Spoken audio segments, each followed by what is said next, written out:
I just feel great right now, man. I just feel like bizzing on people. Like, if I wish I had more matches today, because I just feel like bizzing on people, you know, like all throughout, man. Easy money!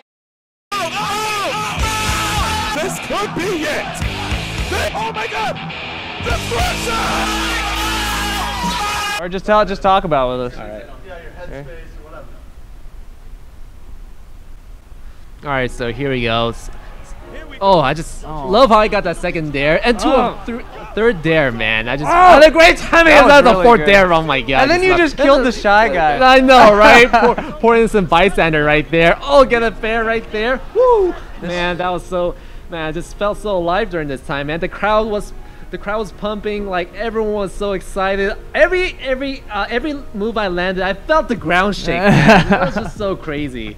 Poor guy, man. That was actually disgusting. Well, I mean, I really have to say that Eichelman did give it his all during that time. That was Eichelman? Yes. That's Eichelman, the one that Mike Hayes talks about in the song? Shit's been written in the hidden scripts of Topo Kids' is living kin that Chillin would probably lose to Eichelman. That's the one that you beat Chillin?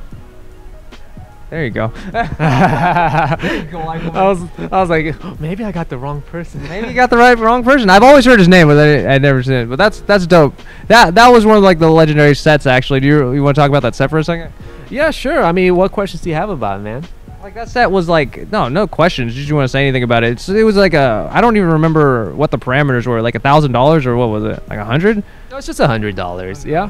So we just had a I had a great time. I think Eichelman did too, man, because he wasn't really prepared for it whatsoever. He only like had a 1 or 2 days before to substitute in for Kage, but definitely one of the best moments, not only in my melee career but of my life actually. Yeah. And I just whenever I have grandkids in my life, they're gonna ask what was like the best moment of your life. I'm going to have to pull up my old dusty computer or laptop from the old stuff box, and then just pull it out, and then hopefully they'll have internet still. But I'm going to show them this beautiful Evo moment. This beautiful Apex moment. Just me versus Eichelman, and I'm going to invite Eichelman over. Also, and then style on him again. Oh God, from my grandkids. Right, I still got it. Yeah, dude. But the only other thing I had to say about that is that Ganondorf won, and that's what matters at the end. There you go. Probably did add a couple of Ganons to the scene at least. Oh yeah, I've had a lot of Ganondorf mains just come up to me and said that they picked up the game just because, and also Ganondorf just because of me, and I just felt really. Every time they say that, it always feels like a new person, that's the first time I've heard it, and I just feel so appreciative that they give me so much support. You know, just love them so much. You're making me cry, Biz. All right, what's this? Send me up here. All right. Mugen, ready? Yeah. So this was at EVO 2013. I wasn't really known back then, like especially outside of Northern California. And this actually put me on the radar for sure. Like who the heck would think to style on someone like when it's on the big stage at EVO, right? And with that, I forgot about that. At the end of that match right there, and it's just oh man, look at you, you're so young. I know, I look so young, and I had long hair back then. You look like crazy. Asian Lovage. Asian Lovage? Yeah. Hey, that's a compliment, man. Lovage is a beautiful human being. He's one of my favorite people of all time. Yeah, dude. Yeah, I can see why. So EVO 2013, you weren't known? Not really. No. When did we meet? So we met, let's see, I think we met during my junior year of college, so it would have to be 2011, I believe. 2011? Yeah, so 7 years ago, man. Yeah, can you believe it? Yeah, dude, you were in Fresno back then. I was attending school at UC Merced, and dude, Fresno people are the homies, man. You ready for this? What is this? Kings of Cali 4?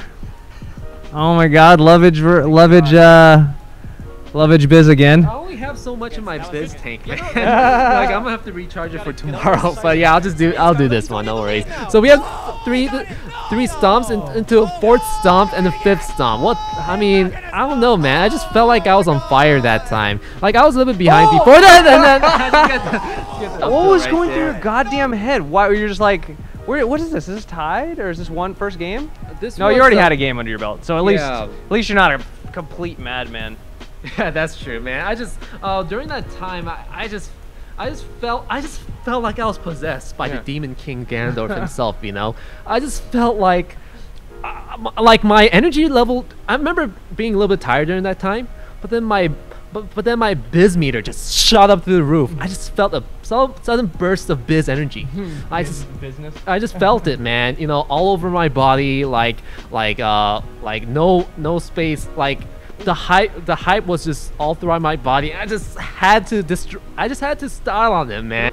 I just feel great right now, man. I just feel like bizzing on people. Like if I wish I had more matches today because I just feel like bizzing on people, you know, like all throughout, man. Like across the entire room, like all in a circular fashion, man. Can't wait. Tomorrow, I really hope that I'm still as pumped tomorrow, man. Just can't wait to spread the biz gospel, you know. I can't Gospel of Biz. There's not a time that I've ever met you at a tournament that you didn't want to biz all over everybody.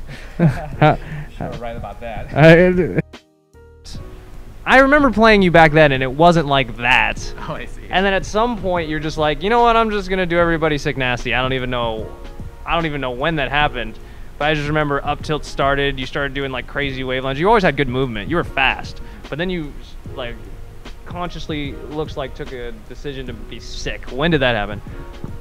Well, let me give a little bit of a back history. So, as I mentioned before, I attended UC Merced, and I had a Smash click over there, and we played almost every day. So we had this golden rule: never edge hog, or never grab the ledge. Damn good rule. Yeah, right. So because of that, we were forced to do stylish edge guards all the time. So that's basically that's where the basic fundamentals came from. The basic fundamentals of style. I think right when I was about to finish college, I played against my friend the Phenom, who actually introduced me to this game in 2003. Without him, Melee would have never existed for me. Yeah, the Phenom. He was actually Game Watch main, and because of him, I only played against Game Watch and against Dr. Mario, my other friend who we played with ever since high school.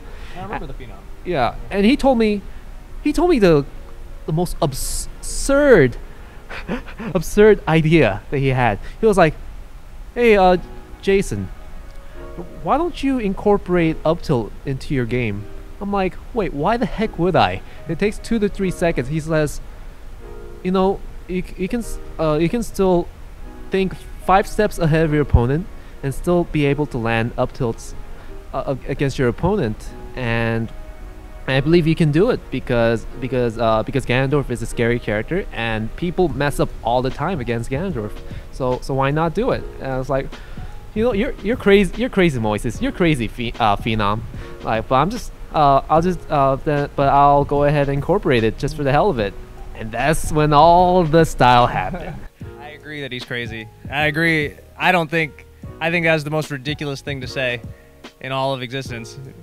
Why don't you incorporate Ganon's up tilt into your game? But I guess it's, you know, made this, right? Made all those clips. So Exactly. It's in my name, Bizzarro. So why not, man? Whenever I play against someone on stream, I feel like I bring them into my home court advantage in the Bizzarro world. And you know, people are just so hyped and they want to see the style, and I try my best to deliver it. yeah, you definitely deliver it. So thanks, man. Thanks for doing this interview. No problem, man. Thanks so much for the fun times. All right, this is Top Shelf. We'll see you in a little bit.